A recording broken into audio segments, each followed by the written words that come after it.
Thank you, Abhinav, for that very political and revolutionary kind of insight and framework for resistance in the present. Um, I am basically an English teacher. I am teaching in a university here, and basically a writer and an artist, and also I speak occasionally. So my approach will be slightly different from you, and as a person indulging in art and culture, my way will be the way of culture. Culture, as Raymond Williams and others have called, as the whole way of life, and A.G.P. Thompson has it as a whole way of struggle too. So I am also in that Kerala tradition of the life struggle, which some of our early chief ministers like C. Keshavan, for example, he has written that autobiography called The Life Struggle, Jivita Samaram. So that Samaram, which Ambedkar also mentioned as the struggle of life, agitate and organize and resist or indulge in that kind of ethical struggle against oppression and all forms of abuse of power. And especially against this, if you use that term, you invoked Gramsci, that hegemony of our land, Indian ideology of the Indian hegemony, as Tari Anderson and others have identified it as the Indian ideology. It is Varnashrama Dharma and nothing else. It is this Hindutva, which is a specific form of hegemony and perverted form of fascism. If you take, in that sense, I have certain different opinion with you. Indian fascism is unique in the sense that it is also a religious dogma, and it is also what you call a kind of menial slavery and a graded inequality, as Ambedkar has put it. It's an extremely subtle and nuanced and complicated even religious form of enslavement and exclusion. That is why it needs a different kind of strategy. It needs a more cultural and culturally what you call micro-political kind of, you need to talk about the not just, this is very important, what we have seen in Z is very important. To live, Zinda, that is very important. Z, that alphabet in Greek, it represents life and living.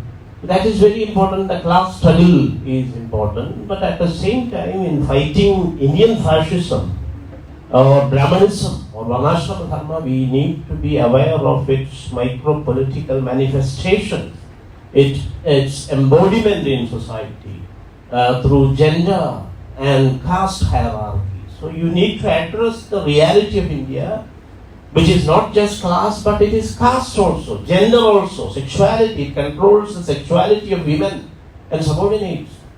So it's mixed with patriarchy, the traditional form of aristocratic patriarchy. It is aristocracy as well as patriarchy, and it is a kind of multiple kind of complexity. It is a multiple labyrinth. So you need to address that complexity at the micro-political level, and you need to continue and raise the debate on caste and approach it from various socio-cultural kind of formations. Various historic and social kind of approaches, critical perspectives must be developed to analyze this, because this is a unique form of thing. This is not exactly a class society. Indian society, as from Ambedkar onwards, they have analyzed it as a casteist and class kind of divided society. Yeah, also gender division is also. The Indian feminists have written much about it, like Uma Chakravarti or Sharmila Rage or Anupama Rao. They have all written about this embodiment of caste, this engendering of this nation as a highly complex and highly hierarchical kind of inequality is here. So we need to address the issue of Brahmanical patriarchy. Then only we can understand the micro operations of fascism in India. Indian fascism is unique in that. So I want to add this critique of caste and the debate and resistance to caste, abolition of caste system, hierarchies, gender hierarchies. So that is the importance of the Shabarimala verdict also. The gender injustice that is continuing, and even after the Supreme Court verdict, we cannot have gender justice. And the Chief Minister, I invoked C. Keshavan in the beginning, he experienced many forms of casteist kind of slur and abuse. He was called the Kochi and the Chilandi Sir when he was teaching in the high schools. He was called the Chilandi Master. Chilandi is the spider, the Spider-Man, because they were weavers. He was originally from the community of Iravas in Mayanad. They were the weavers in Travancore. So he heard that casteist abuse. You are a Spidey, you are a Spider-Man, Chilandi and Kochi, because some of them were Tudi tappers, and therefore they were called Kotis, or the drum beaters and all those things. So that happened in the 1930s. 1936 is Paranjeri's speech and all those Nivartana Prakshopam, or the abstinence struggle for representation. Kerala Renaissance itself is the politics of representation. Representation in poetry, representation in art, representation in public sphere, representation in judiciary or legislature. This was the key thing. So democracy is at the heart of the Kerala Renaissance.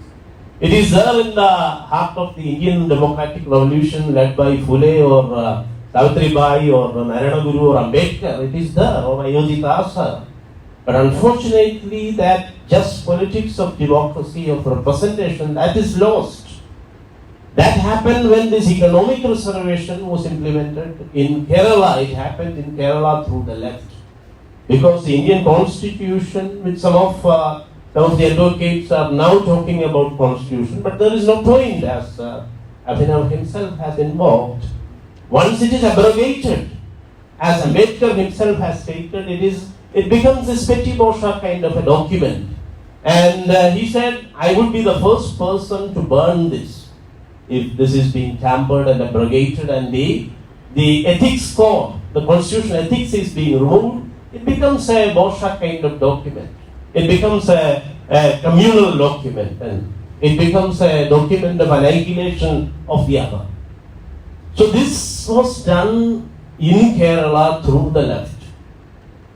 When this chief minister was experiencing, even Pinarayi Vijayan invoked C. Keshavan, even Pinarayi Vijayan, from C. Keshavan to Pinarayi Vijayan, they have experienced this casteist slur in public. A woman, an elite woman, a Shudra woman, having a caste Hindu. Shudras are the lowest varna in the Varnashrama Dharma of Chaturvarnya system. A Shudra woman abused the chief minister with a casteist slur. It happened in 2018, in the winter of 2018, when this Shabarimala riots were going on. The RSS and the NSS. And the NSS was running a case in the Supreme Court for the last 50 years or so against the social justice paradigm of the Indian Constitution, against the reservation policies of inclusion, against the politics of representation and social democracy of inclusion. This elitist group was running a case in the Supreme Court. So in the culmination of that Shabarimala agitation, which is called, the critics call it the Shudra agitation, because it was mostly done by the Shudra henchmen of RSS and this litigation maniacs of NSS. And in the background of that Shabarimala Shudra riots, this woman, a worker, a daily wage worker, she called, a woman calling a chief minister. He has everything, he has wealth, he has machinery, he has political power, absolute political power, and he is also a male. That is against the gender hierarchy also. So a Shudra woman, a caste Hindu woman, is able to abuse even a chief minister, an Avarna chief minister, with this kind of a caste slur. So nothing has changed here. And we have gone back from the time of CK7. It is not when he was the chief minister. While he was teaching in his youth in the schools, he heard all those abuses. But here, look at Pinarayi Vijayan. He is leading Kerala. He has fought against the floods and all those things. He has tried to implement the Supreme Court verdict for gender justice. That was the the crime that he has committed. For that, women are abusing women. So this is the unfortunate situation of caste in Kerala and India. And only by addressing this casteism and this hierarchical inequality in Kerala and India, we can address the issue of fascism.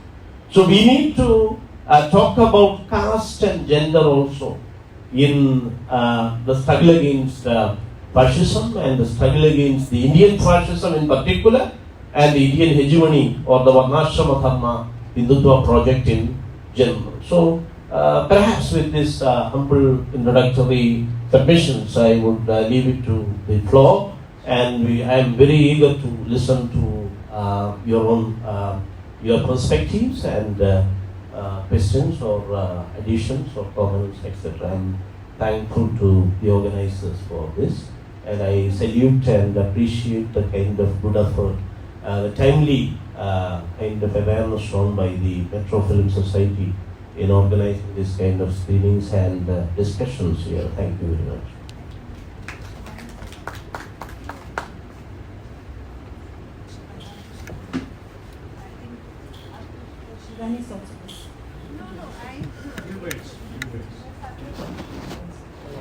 It's okay,